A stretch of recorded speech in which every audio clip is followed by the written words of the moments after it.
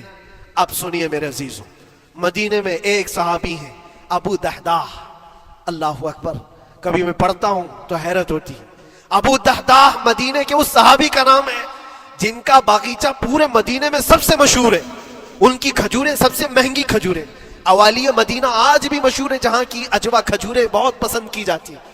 ابو دحداح کا باغیچہ بنا ہوا تھا، بڑا خوبصورت تھا، لوگ مثال دیتے تھے، تعریفیں کیا کرتے تھے، ابو دحداح کا باغیچہ مدینے میں سب سے قیمتی باغیچہ ہے۔ ابو دحداح حضور کی بارگاہ میں آتے ہیں، کہتے ہیں یا رسول اللہ صلی اللہ علیہ وسلم، اگر میں اس ایک درخت کو خرید کر کے وقف کر دوں تو کیا میرے آقا مجھے بھی ملے گا جنت میں؟ اللہ کے نبی نے فرمایا جو میں نے وعدہ کیا ہے وہ تجھے بھی عطا کیا جائے گا۔ ابو دحداح کہتے اس یہودی کے پاس سیدھے آتے، کہا کہ تو ایک درخت بیچ دے گا، بدلے میں تجھے بہت اچھی قیمت دیتا ہوں۔ اس نے کہا کیا دو گے؟ کہا مدینے میں ابو دحداح کا باغیچہ تمہیں پتا ہے؟ اس نے کہا ہاں جانتا ہوں، نام بہت سنا ہوا ہے۔ کہا وہ پورا باغیچہ اس ایک درخت کے بدلے دے دیا جائے گا، ایک درخت کے بدلے دے دیا جائے گا۔ اس یہودی نے کہا کیا مذاق کر رہے ہو؟ یہ کیا مذاق ہے؟ میرے آنگن میں اگے ہوئے ایک درخت کی وجہ سے ابو دحداح کا اتنا قیمتی باغیچہ دے دیا جائے گا، یہ کیسے پاسبل ہے؟ اس صحابی نے کہا اللہ کے نبی کی بات ہے، ہم مذاق نہیں کرتے، ہمارے لیے وہ ایک باغیچہ کیا ایسے 70 باغیچے ہوں، نبی پاک کی بات پر ہم سب عطا کرتے، سب ہم وقف کر دیں۔ اس یہودی نے کہا کہ ان کی تو مت ماری گئی ہے مسلمانوں کی، یہ دیکھو اپنے نبی کی بات پر اتنا قیمتی باغیچہ مجھے دینے کو تیار ہے۔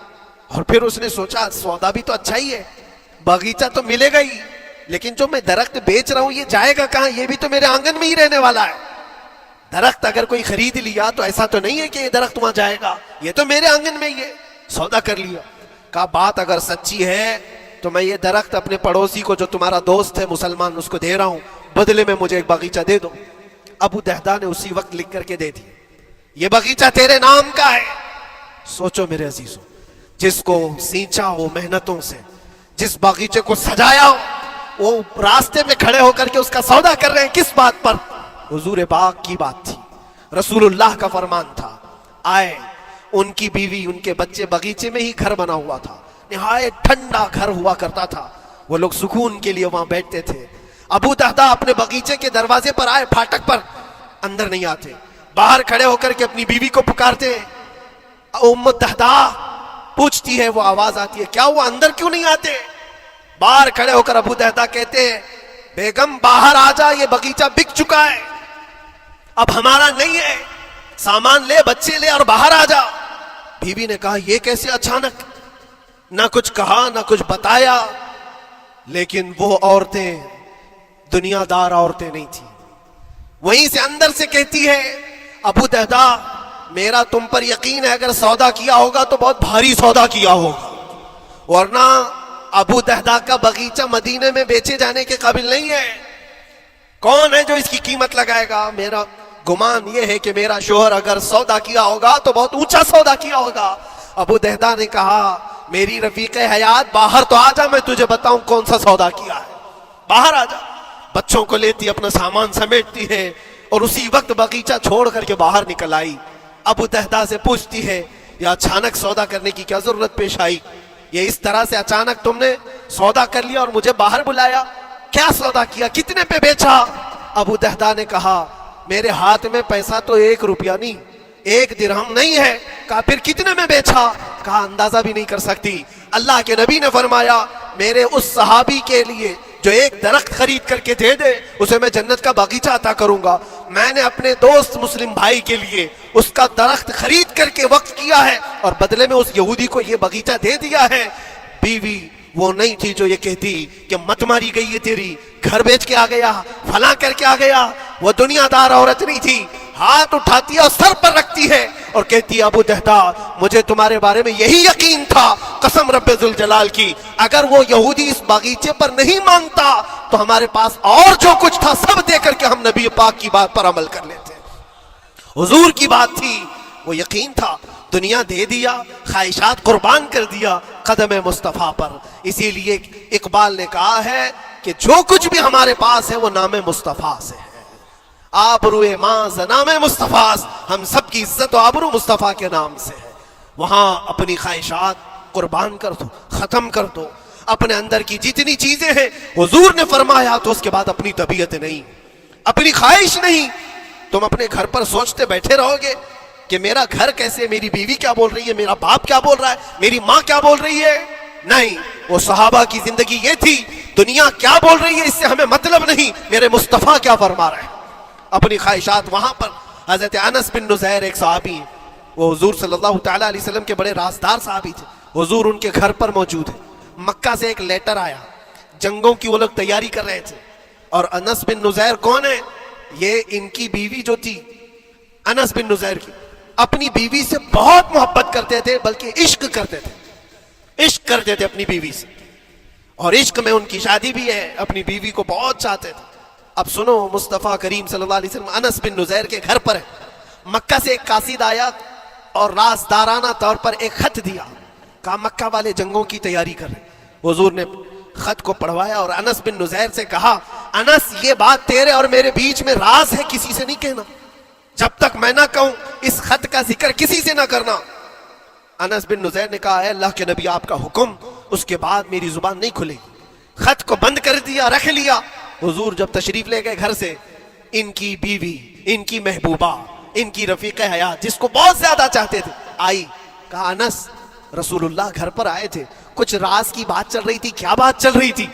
انس بن نزیر نے کہا، دیکھ میری بیگم، محبت اپنی جگہ پر، وہ میرے مصطفیٰ کا راز، وہ میں نہیں شیئر کر سکتا، وہ نہیں بتا سکتا۔ بیوی ہنس کر کہتی، تم نہیں بتاؤ تو کوئی بات نہیں، میں نے تو دیوار کے پیچھے سے سن لیا ہے، مکہ والے جنگوں کی تیاری کر رہے ہیں، خط آ گیا ہے۔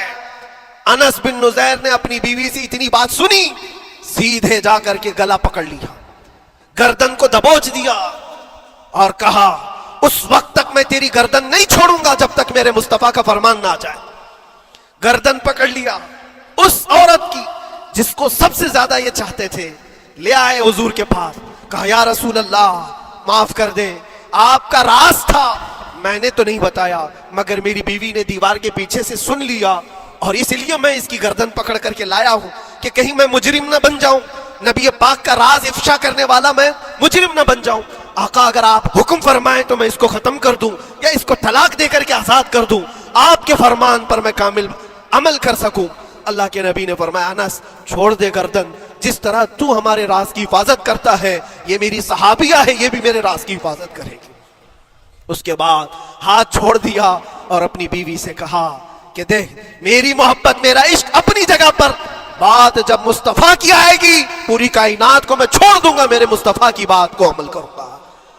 اور اس بیوی نے بھی یہی کہا، انس اگر تو مجھے راز بتا دیتا حضور کا، عشق میں ڈوب کر کے، محبت میں ڈوب کر کے، تو جو گلا تو نے میرا پکڑا، کل میں تیرا گلا پکڑ کر حضور کے پاس لاتی کہ حضور یہ آپ کی غلامی کے قابل نہیں ہے۔ یہ ان کا کمال درجے کا ایمان تھا، اپنی خواہشات کو قربان کر دیا۔ ایک مدینے کی خاتون ایسی ہے، سب سے زیادہ حسین و جمیل لڑکی ہے، حضور کے پاس ایک حبشی کالے رنگ کے صحابی ہیں، آئے کہا یا رسول اللہ مجھ سے کوئی شادی نہیں کرتا۔ حضور نے فرمایا کہ جا میں تیری شادی کے لیے ایک جگہ پر پیغام بھیجتا ہوں، اور بھیجا اس لڑکی کے گھر، انصاری صحابی کی ایک لڑکی اتنی خوبصورت ہے مدینے میں، ان کے گھر بھیجا۔ یہ تو حبشی قسم کے تھے، یہ ایک پیغام لے کر کے جب آئے، ماں باپ باہر بیٹھے ہوئے، لڑکی اندر ہے، ماں باپ نے دیکھا کیوں آئے ہو؟ کہا میں پیغام لے کر آئے۔ کس چیز کا؟ آپ کی بیٹی سے نکاح کا۔ کس نے بھیجا؟ کہا اللہ کے رسول نے۔ ماں اور باپ ہے، شکل و صورت دیکھی اور ان کی حسینہ بیٹی، کہا ٹھیک ہے تم جاؤ واپس، ہم حضور سے بات کر لیں گے۔ اتنا ہی کہا، ٹال دیا ہوگا۔ وہ صحابی جو آئے تھے کالے رنگ کے، انہوں نے کہا یہ تو روز کی بات تھی، ہر جگہ ریجیکٹ ہوتا ہی تھا، میرے لیے تعجب کی بات نہیں تھی، میں تو واپس آیا حضور کے پاس۔ ہوا گھر میں کیا، اندر جوان لڑکی جو گھر میں موجود تھی بھر آئی، کہا ماں باپ سے پوچھتی ہے کہ ماں کون آیا تھا؟ کہا ایک نوجوان نکاح کا پیغام لے کر کے۔ اس خاتون نے کہا، لڑکی نے کہا آپ نے کیا کہا؟ کا ہم بعد میں بات کر لیں گے. کہا آپ کو اندازہ نہیں آپ نے کتنی بڑی خطا کی ہے, اللہ کے نبی کا فرمان آیا تھا اور آپ نے ٹال دیا. میں تیار ہوں اس کے ساتھ نکاح کرنے کے لیے, نبی پاک کا حکم ہے. ماں باپ نے کہا بیٹا تو نے دیکھا ہے, بیٹا تو نے دیکھا جو پیغام لے کر کے آیا تھا وہ تیری میچنگ کا ہے یا نہیں, تو نے دیکھا؟ اس نوجوان نے کہا, اس لڑکی نے کہا میں نے پیغام لے کر آنے والے کو تو نہیں دیکھا, آمینہ کے لال کو تو دیکھا ہے, جس نے پیغام بھیجا ہے اس کو دیکھا ہے. اس کے حکم کے بعد پھر کسی کو دیکھنا بنتا ہی نہیں ہے.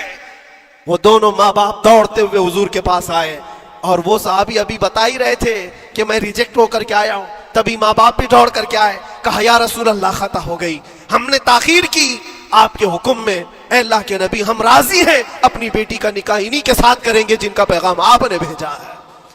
کیا اپنی خواہشات کو حضور کے قدموں میں لا کر قربان نہیں کیا؟ لیکن نکاح ہوا بھی. وہ نوجوان عبداللہ اسود نکاح کا ہے, حضور نے نکاح کروا دیا مسجد نبی, اور حضرت عثمان سے کہا کہ ان کو کچھ پیسہ دے دو, مال دے دو, شادی کا سامان تو خرید لے, جہیز لے لے, اپنا گھر سجا لے. ان کو صحابہ نے پیسے دیے, غریب تھے, میں بازار میں جا کر اپنی شادی کا سامان خرید رہے تھے. شام کے وقت اعلان ہو گیا مشرکین مکہ نے مدینے پر حملہ کیا ہے, اللہ کے نبی جہاد میں نکل رہے ہیں. یہ عبداللہ اسود جن کا نکاح مسجد میں ہوا اور رات کو سہاگ رات آج تھی, آج اپنے گھر دلہن لانے والے تھے, جو گھر سجانے کے لیے سامان خریدنا تھا جا کر کے گھوڑا خرید رہے, تلوار خرید رہے, اور اس کے بعد جنگ میں استعمال ہونے والا سامان خرید رہے. سب پیسے خرچہ کر دیے جنگ کے استعمال کے, زیرہ خرید لی, وہ ٹوپی خرید لی لوہے کی, سب خرید کر کے سیدھے میدان جنگ میں آ گئے. صحابہ بھی پہچان نہیں رہے تھے, صحابہ بھی نہیں پہچان رہے تھے, وہ غریب صحابی کبھی گھوڑے پر نہیں بیٹھے, لیکن شادی کا پورا پیسہ یہ جنگ کے سامان میں لگا دیا. اور جب جنگ شروع ہوئی احد کی, میدان جنگ میں جب صحابہ لڑ رہے تھے, حضور پاک پوچھتے اپنے صحابہ سے, یہ ایک جوان ہے جو پورا چہرہ ڈھکا ہوا ہے, گھوڑے پر بیٹھا ہے, جوان مردی کے ساتھ لڑ رہا ہے, اے میرے صحابہ جانتے ہو کون ہے یہ؟ صحابہ غور سے دیکھتے اور کہتے یا رسول اللہ یہ مدینے کا نہیں لگتا, ہمارے آپس کا نہیں ہے, کہیں باہر سے آیا ہے. حضور نے فرمایا جا کے غور سے دیکھو, اس کی کالی کالی کونیوں سے میں پہچان رہا ہوں, وہ میرا عبداللہ اسود ہے. آج میں نے اس کو شادی کے لیے پیسے دیے تھے, وہ سارے پیسوں سے یہ جنگ کا سامان خرید کر کے لایا ہے. شام ہونے سے پہلے خبر آئی عبداللہ اسود کو ظالموں نے شہید کر دیا تھا, قتل کر دیا تھا, اور وہ مٹی میں گرے ہوئے تھے. حضور خود چل کر کے آئے, عبداللہ اسود کے پاس آ کر کے بیٹھتے ہیں اور سر اٹھا کر کے اپنی گود میں رکھتے ہیں, چہرے سے دھول کو صاف کرتے ہیں, اور پھر فرماتے ہیں اللہ کے کچھ بندے ایسے ہیں جو اللہ سے کیا ہوا وعدہ پورا کر کے دکھاتے ہیں. ساری دنیا ایک طرف, فرمان مصطفیٰ ایک طرف. میرے عزیزوں, یہ خواہشات کی قربانیاں ہیں جب جا کر کے ایمان تکمیل پاتا ہے. بس اخیر میں اتنا کہوں گا, ہمارا ایمان صرف اتنا ہونا ہے, انہیں جانا انہیں مانا, نہ رکھا غیر سے کام, للہ الحمد میں دنیا سے مسلمان گیا. اٹھو قوت عشق سے ہر پست کو بالا کر دو, دہر میں نام محمد سے اجالا کر دو. وآخر دعوانا الحمدللہ رب العالمین. السلام.